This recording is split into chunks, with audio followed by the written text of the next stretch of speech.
জয় হিন্দ বন্ধুরা, আমার রান্নাঘরে তোমাদের সবাইকে স্বাগত জানাচ্ছি। তা আমি এখন এখানে করছি চিকেনের চচ্চড়ি মতো, মানে চিকেনের চচ্চড়ি, ঝাল চচ্চড়ি। তো হয়তো নামটা একটু অদ্ভুত লাগছে, তো আমি নিজেই বানিয়েছি এটা। তো এটার নামটাই আমি দিয়েছি চচ্চড়ি। তো চচ্চড়ির মতোই আমি এটা করব, একদম ঝাল করে। তো আমি এখানে প্রথমে দিয়ে দিয়েছি পেঁয়াজ কুচি, আদা রসুন থেতো। তার পরে আমি দিয়ে দিয়েছি এখানে এরকম ডুমা ডুমা করে কেটে রাখা আলু, আর এরকম চিকেন একই সাইজের কেটে আমি এটা এখানে দিয়ে দিয়েছি। দিয়ে আমি এখন এটাকে ভালো করে কষিয়ে তার মধ্যে আমি দিয়েছি অল্প হলুদ আর লঙ্কার গুঁড়ো। লঙ্কার গুঁড়োটা একটু বেশি লাগবে, যেহেতু এটা একটু ঝাল ঝাল করব, সেই জন্য লঙ্কার গুঁড়োটা একটু বেশি লাগবে। তো লবণ দিয়েছি, পর্যাপ্ত পরিমাণে লবণ। তেলটা আমি প্রথমেই দিয়ে দিয়েছি যা দেওয়ার। তো দিয়ে আমি এখন এটাকে খুব করে কষাবো। এখন এটাকে এইভাবে আঁচটাকে একটু মিডিয়াম করে দেবো, একদম কমাবো না, আঁচটাকে মিডিয়াম করে এটাকে কন্টিনিউ কষাবো, কারণ যাতে তলায় লেগে না যায়। তলায় লেগে গেলে এটা খেতে খুবই বাজে হয়ে যাবে।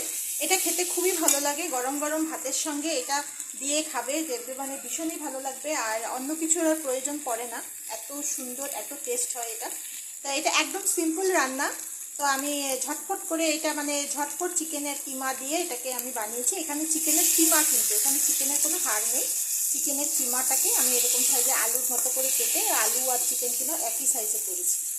করে আমি এটাকে কন্টিনিউ এইভাবে নাড়ছি। এটাকে এইভাবে নেড়ে যেতে হবে যাতে তলায় লেগে না যায়। এটা আমার কষানো মোটামুটি হয়ে গেছে। এখন এটাকে আমি অল্প অল্প করে গরম জল দিয়ে এটাকে আমি একবারে জলটা দেবো না, গরম এটাকে বাড়িয়ে দেবো, গ্যাসটাকে বাড়িয়ে দিয়ে গরম জল দিয়ে এটাকে একটু একটু করে নাড়বো। ঠান্ডা জলটা যাতে না পড়ে সেটার দিকে লক্ষ্য রেখো। গরম জলটা দিলেই ভালো, গরম জলে অরিজিনাল স্বাদটা থেকে যায়। আর মাংসতে সবসময় গরম জল দেওয়াটাই বেটার। যে কোনো মাংস, চিকেন হোক মটন হোক, যে কোনো মাংসতে গরম জলটা পড়লে বেশি ভালো।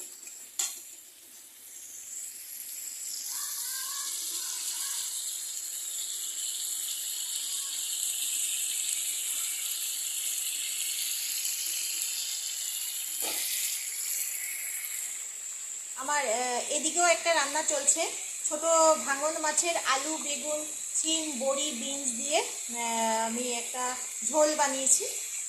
এইটার রেসিপি আমি আরেকদিন বানিয়ে দেব। তো এইখান দিয়ে এটা বানাচ্ছি, আর এদিকে এটা। তো এটা আমার হয়ে গেছে, আমি এটাকে বন্ধ করে দেবো এখন। তো এটা জলটা দিয়ে কন্টিনিউ এভাবে নাড়তে হবে।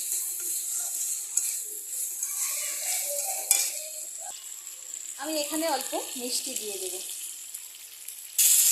স্বাদটাকে ব্যালেন্স করার জন্য এখানে একটু মিষ্টি দিয়েছি। আমি একটু চিকেন রান্নাতে, মটন রান্নাতে একটু মিষ্টি দিই, নাহলে পারফেক্ট স্বাদটা ওঠে না। তো এটা আমার মোটামুটি হয়ে গেছে, কষানো হয়ে গেছে। তো এখন আমি এটাকে গরম জল দিয়ে কিছুক্ষণ এটাকে রান্না হতে দিই। এটাকে একদম মাখা মাখা করব, একটু কাই থাকা মাখা মাখা করব।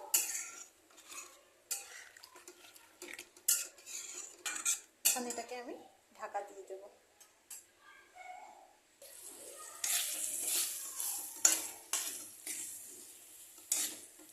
এই যে আমার এটা হয়ে গেছে, এটা আমি এরকম মাখা মাখা রাখবো।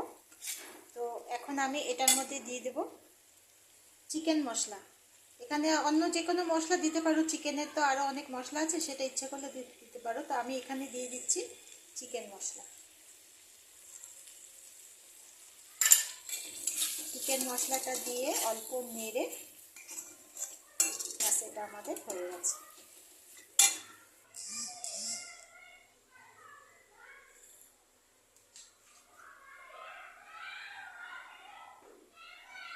তো এটা আমাদের পুরোপুরি কমপ্লিট। এখন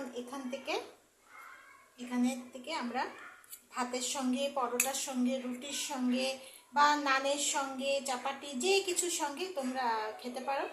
আর পোলাও বানালে পোলাওর সঙ্গে, ফ্রাইড রাইসের সঙ্গে, যেরকম ইচ্ছা সেরকম এটা খাওয়া যাবে। এটা এরকম একদম মাখা। অনেকে আবার ইচ্ছা করলে এটাকে আরেকটু ঝোল ঝোল, মানে একটু ঝোলা ঝোলা রাখতে পারো, একটু কাইটা থাকা অবস্থায় রাখতে পারো। তা আমি একদম এরকম করেছি। এটা ভাতের এমনি শুকনা ভাতের সঙ্গে, গরম ভাতের সঙ্গেও এটা দারুণ জমে যায়। তো আমার এই রেসিপিটা যদি ভালো লেগে থাকে তাহলে লাইক, শেয়ার আর সাবস্ক্রাইব করে দিও। আশা করছি তোমরা সবাই ভালো আছো। তো আজকের জন্য টাটা।